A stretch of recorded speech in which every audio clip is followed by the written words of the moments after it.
You ask Tiger to solve. This deals with linear equations with one unknown.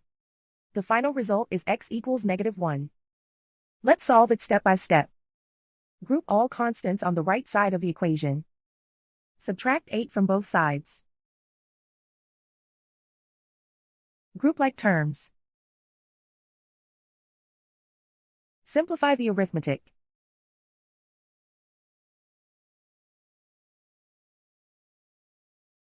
Isolate the x. Divide both sides by -3.